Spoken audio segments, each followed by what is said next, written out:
সালের ৪ আগস্ট জুলাই আন্দোলনের সবচেয়ে রক্তক্ষয়ী দিনগুলির একটি। একদিকে সারা দেশে চলছিল বৈষম্যবিরোধী ছাত্র আন্দোলনের ঘোষিত সর্বাত্মক অসহযোগ কর্মসূচি, অন্যদিকে সংঘর্ষ, গুলিবর্ষণ ও প্রাণহানির পরিস্থিতিতে আরও ভয়াবহ হয়ে ওঠে। দিন শেষে আন্দোলনের গতিপথই বদলে যায়। ৬ আগস্টের জন্য ঘোষিত মার্চ টু ঢাকা কর্মসূচি একদিন এগিয়ে এনে ৫ আগস্ট নির্ধারণ করে আন্দোলনের সমন্বয়করা। সারা দেশে সংগঠিত সহিংসতা ও প্রাণহানির প্রেক্ষাপটে বিকেলে রাজধানীর শাহবাগে আন্দোলনকারীদের উদ্দেশ্যে বক্তব্য দেন বৈষম্যবিরোধী ছাত্র আন্দোলনের অন্যতম সমন্বয়ক নাহিদ ইসলাম। তিনি বলেন, আওয়ামী লীগ সরকার গৃহযুদ্ধের পরিস্থিতি তৈরির উদ্দেশ্যে দলীয় সন্ত্রাসীদের মাঠে নামিয়েছে। তিনি জানান, আন্দোলনের লক্ষ্য একটাই, জনগণের বিজয়। সরকার যদি দমন পীড়ন অব্যাহত রাখে তাহলে গণভবনের দিকে অগ্রসর হবে ছাত্র জনতা। পাশাপাশি তিনি দেশজুড়ে প্রতিটি পাড়া মহল্লায় প্রতিরোধ সংগ্রাম কমিটি গঠনের আহ্বান জানান এবং সরকার পতন না হওয়া পর্যন্ত শাহবাগে অবস্থান কর্মসূচি চালিয়ে যাওয়ার ঘোষণা দেন। সন্ধ্যা ৬টার দিকে ঢাকা মেডিকেল কলেজ হাসপাতাল থেকে নিহতদের মরদেহ নিয়ে মিছিল বের করে আন্দোলনকারীরা। মিছিলটি টিএসসি হয়ে শাহবাগে পৌঁছায়। পথে তারা আমার ভাই মরল কেন, শেখ হাসিনা জবাব চায়, দফা ১ দাবি ১, শেখ হাসিনার পদত্যাগ সহ বিভিন্ন স্লোগান দেন। শাহবাগ থানার সামনে পৌঁছালে পুলিশ অভিযোগ করে মিছিল থেকে থানাকে লক্ষ্য করে ইটপাটকেল নিক্ষেপ করা হয়। এরপর টিয়ার গ্যাস ও সাউন্ড গ্রেনেড ছুড়ে মিছিল ছত্রভঙ্গ করে আইনশৃঙ্খলা বাহিনী। এর আগের দিন ১ দফা দাবির পাশাপাশি অসহযোগ আন্দোলন সফল করতে ১৫ দফা নির্দেশনা দিয়েছিলেন আন্দোলনের সমন্বয়করা।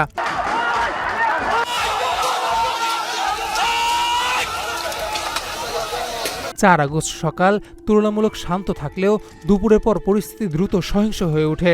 সরকারপন্থী সন্ত্রাসী, পুলিশ ও আন্দোলনকারীদের সংঘর্ষে অন্তত ২০টি জেলায় প্রাণহানির ঘটনা ঘটে। একই দিনেই অন্তত ৯৩ জন নিহত হয়। সিরাজগঞ্জের রায়গঞ্জে ৫ জন এবং রাজধানী ঢাকায় অন্তত ১২ জন নিহত হওয়ার খবর পাওয়া যায়। তাদের অধিকাংশকেই ঢাকা মেডিকেল কলেজ হাসপাতালে আনা হয়।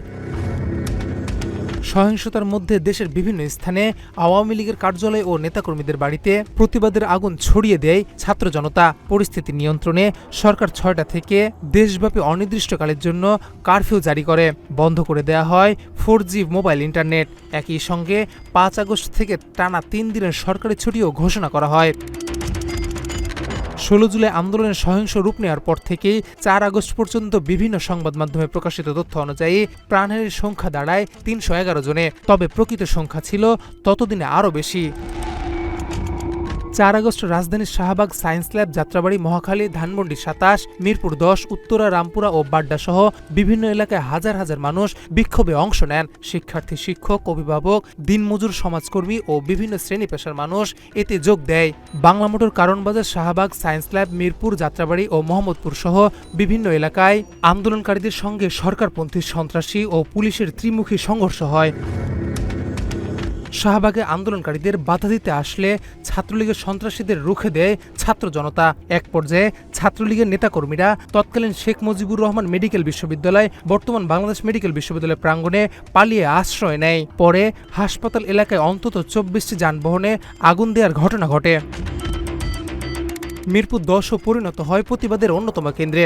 সেখানে পুলিশ ও অস্ত্রধারী সরকারপন্থী সন্ত্রাসীদের অবস্থানের মধ্যে গুলির শব্দে পুরো এলাকা আতঙ্ক ছড়িয়ে পড়ে। এছাড়া ঢাকার বাইরে লক্ষ্মীপুরে অন্তত ৮ জন, ফেনীতে ৮ জন, রংপুরে ৪ জন, বগুড়ায় ৫ জন, সিলেটে ৪ জন, পাবনায় ৩ জন, মুন্সিগঞ্জে ৩ জন, মাগুরায় ৪ জন, কিশোরগঞ্জে ৩ জন এবং কুমিল্লায় ৩ জন নিহত হওয়ার খবর পাওয়া যায় তাৎক্ষণিকভাবে। ফরিদপুর আওয়ামী লীগ ও ছাত্রলীগের কার্যালয় গুড়িয়ে দেয় আন্দোলনকারীরা। পরে কোতোয়ালি থানার হামলার অভিযোগে পুলিশ গুলি, টিয়ারশেল ও সাউন্ড গ্রেনেড নিক্ষেপ করে পরিস্থিতি নিয়ন্ত্রণের চেষ্টা চালায়। স্বরাষ্ট্র মন্ত্রণালয়ের ঘোষণায় রাজধানীর বিভাগীয় শহর, জেলা সদর, উপজেলা সদর, পৌরসভা, সিটি কর্পোরেশন ও শিল্প অঞ্চলে সন্ধ্যা ৬টা থেকে অনির্দিষ্টকালের জন্য কারফিউ কার্যকর করা হয়। তবে কারফিউ জারির পরও চট্টগ্রাম, সিলেট, রাজশাহী, খুলনা, বরিশাল, কুমিল্লা, লক্ষ্মীপুর, মুন্সিগঞ্জ, পাবনা, সিরাজগঞ্জ, ফেনী, রংপুর, ময়মনসিংহ, জয়পুরহাট ও ভোলাসহ বিভিন্ন এলাকায় বিক্ষোভ অব্যাহত ছিল। মূলত এই দিনে সারা দেশের আওয়ামী সন্ত্রাসী বাহিনীকে কঠোর জবাব দেয় ছাত্র জনতা। দেশের প্রায় সব জেলার এই দিনে স্বৈরাচার মুক্ত করে আন্দোলনকারীরা।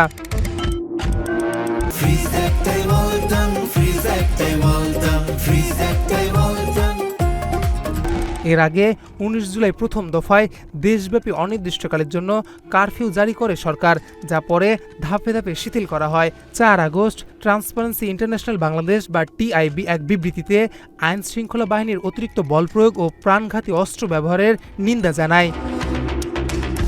বিবৃতিতে টিআইবি দাবি করেন, একটি শান্তিপূর্ণ ছাত্র আন্দোলনকে পরিকল্পিত সহিংসতার দিকে ঠেলে দেওয়া হয় এবং যারা এই দমন পীড়নের নির্দেশ ও অনুমোদন দিয়েছে তাদের জবাবদিহি নিশ্চিত করতে হবে।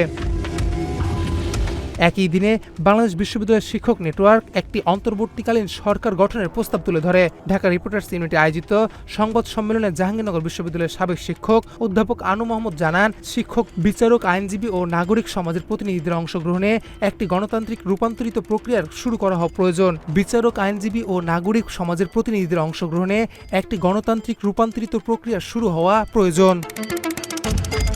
প্রস্তাবে বলা হয়, আন্দোলনরত শিক্ষার্থীরা অন্তর্বর্তীকালীন সরকারের সদস্য নির্বাচনে মুখ্য ভূমিকা পালন করবে এবং শেখ হাসিনার নেতৃত্বাধীন সরকার স্বেচ্ছায় ক্ষমতা হস্তান্তর করবে। একই দিন আন্দোলনকারীদের উপর গুলি চালানো বন্ধ করা একটি রিট আবেদন খারিজ করে দেয় হাইকোর্ট। তৎকালীন স্বৈরাচার সরকারের আজ্ঞাবহ আদালত পর্যবেক্ষণে বলে, দাবি পালনের জন্য আইন শৃঙ্খলা বাহিনী প্রয়োজনীয় বল প্রয়োগ করতে পারবে। ৪ আগস্টের ভয়াবহ প্রাণহানি দেশ জুড়ে ছড়িয়ে পড়ে সংঘর্ষ। কারফিউ আর কঠোর দমন পীড়নের মধ্যেও আন্দোলন থামেনি, বরং এই রক্তাক্ত দিনই আন্দোলনের কৌশল ও গন্তব্য বদলে দেয়। এক দফার দাবিতে সরকারের পদত্যাগকে সামনে রেখে আন্দোলনের কেন্দ্রবিন্দু হয়ে ওঠে মার্চ টু ঢাকা। এরই ধারাবাহিকতায় পরদিন ৫ আগস্ট বাংলাদেশের রাজনৈতিক ইতিহাসের আসে এক নাটকীয় মোড়। শাহরিয়ার ফাহিম, বাংলা এডিশন।